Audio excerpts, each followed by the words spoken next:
Welcome to Tech Talk with Tab. I'm Rebecca. I'm Marco. And we are coming to you live from our studios in East Hartford, Connecticut at Tab Computer Systems. And today we have a fun topic for you. We are going to talk all about the Windows operating system. So we're going to take it from top to bottom, soups to nuts, and get you all excited about Windows OS. Exactly. All right. So if you're not sure, the latest Windows operating system is Windows 10. And like most Windows operating systems, they have a home flavor and a pro flavor. Here at Tab, we tend to lean towards the pro flavor. Do they also have an enterprise for Windows 10? You know, I did not know. Okay. Well, no worries. Anyway, so we're going to... We'll put a link. Yeah, we'll put a link and we'll answer that question. So let's kind of get into what Windows 10 has versus some of the other operating systems. Well, so Windows 10, of course, is the latest operating system by Microsoft. Mm-hmm. So with that, it's going to have the latest technology, the latest features. They actually have heard the negative comments that came out of Windows 8. No, there were none. Windows 8 was amazing. So they hear all those comments about where's my start menu, where is the start button, what is the tile, and how do I use it? What does this Metro look? So they still have the Metro theme, however, they have incorporated the start menu again. Yes. So now you have fusion of those two, and it actually works pretty well. It works really well. I have it at home, and I love it because you can pin your favorite programs to what I would consider an updated start button, and you can access them very quickly. Exactly. Mm-hmm. So that's great. Other things that it has, of course, is it has been optimized for the newest hardware, so in a sense, it's going to work faster. So if you have an operating system that is older, Windows 7, Windows XP, or things like that, they're not optimized to work on this hardware, so they will maybe work, but not as well. Yep. Okay. Other things that they have gotten rid of some of the dead weight, at least on the business side, in terms of the media center. Oh, yeah. I didn't understand how to use that thing. Yeah, so they got rid of the media center. Because, I mean, for a business, you don't necessarily need that. They got rid of, like, the Windows 7 gadgets, like, where you used to put the weather and this and that. Oh, and, like, the little time, the clock, or, like, the little speed thing. Exactly. And I didn't really see anybody using that, at least not in a business environment. Right. And then they have added other features, just like for installing applications now, they use a compression algorithm. Okay. So with the compression, what it does, it allows you to install the applications in a much smaller footprint. They have come up with kind of something that is very stable. I have Windows 10 at home as well, and I barely need to reboot that computer now. So you talk about it being a stable operating system, and here at Tab, we've got a lot of clients who use some older software, and a lot of the fear was that moving to Windows 10, they wouldn't be able to reuse their software. Are you finding that that's the case, or are you finding that most of them are compatible? It seems like a lot of applications are compatible. Okay. Well, it's always good to test, and if there's a possibility of maybe calling your software provider or vendor, then it might be worth doing that just to make sure that those requirements could be met. But for the most part, we have found that it is compatible with many applications that they came from Windows 7 or even some from Windows XP. That sounds great. So you brought up Windows 7 and Windows XP, and I think one of the hardest things for a lot of our clients to kind of move forward is that Windows 7 and XP were pretty similar in their architecture, but also in the way that they looked. And they were both very stable operating systems.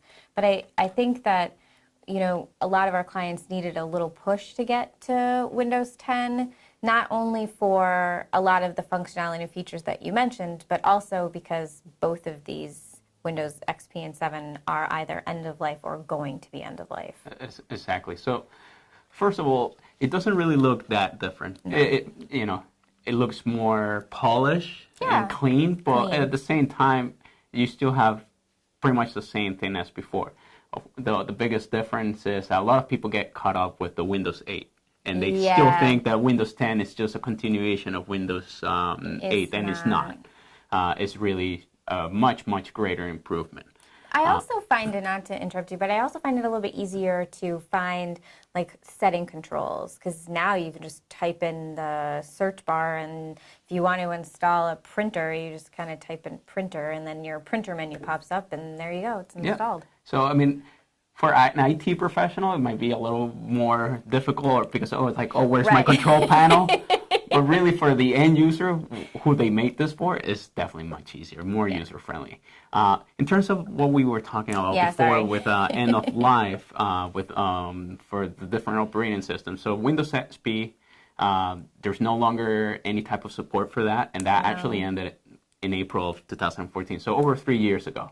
So if you still have Windows XP, we highly recommend that you migrate to at least Windows 10. Yeah, you really should. And the reason for that is, once you don't have any more updates, then you're vulnerable to potential security threats or anything like that that may come and that may be exploited in an older operating system. Yep. So you definitely don't want to be caught on that.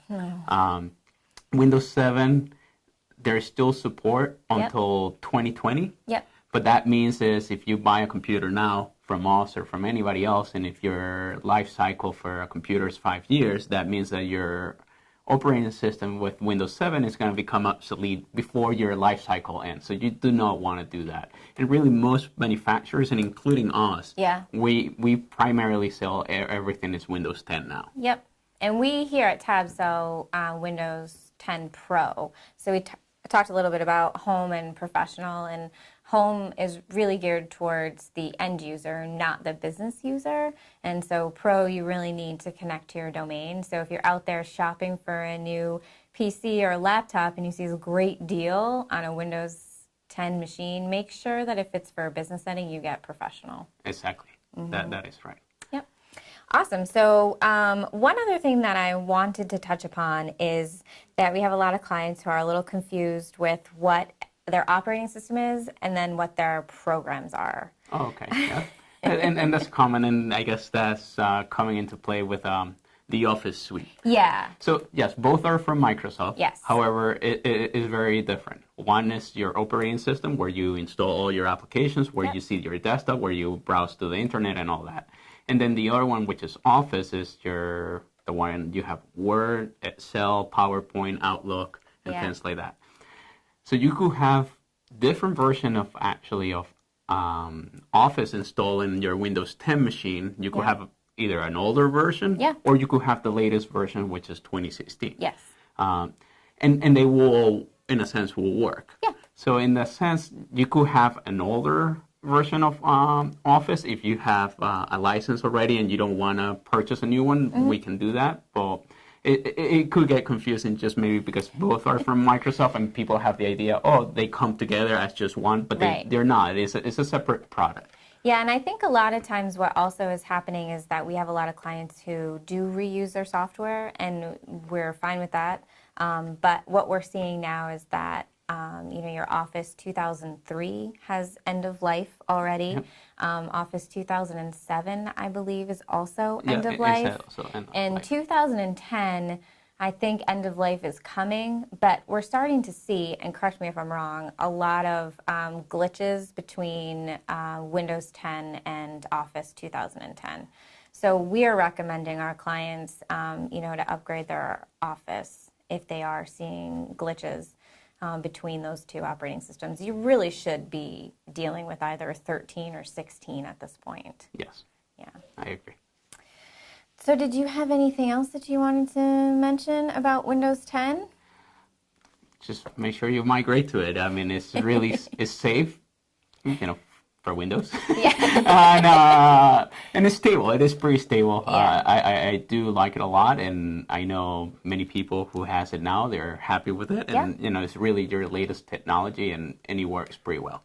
Yeah, I mean, another cool feature that I love in it is, is Cortana, the assistant. And I possibly love it because I'm probably one of the last people on the planet who has a Windows phone, and Cortana is amazing.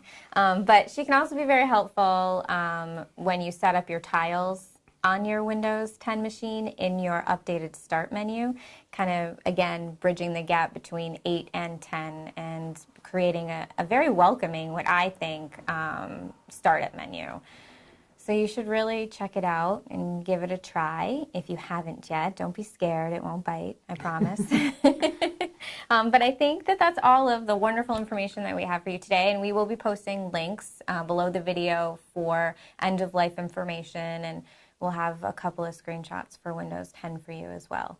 But you can always find us on the internet at tabbing.com, like us on Facebook, subscribe to our channel. I think that covers the basis. But thanks for joining us today. Thank you.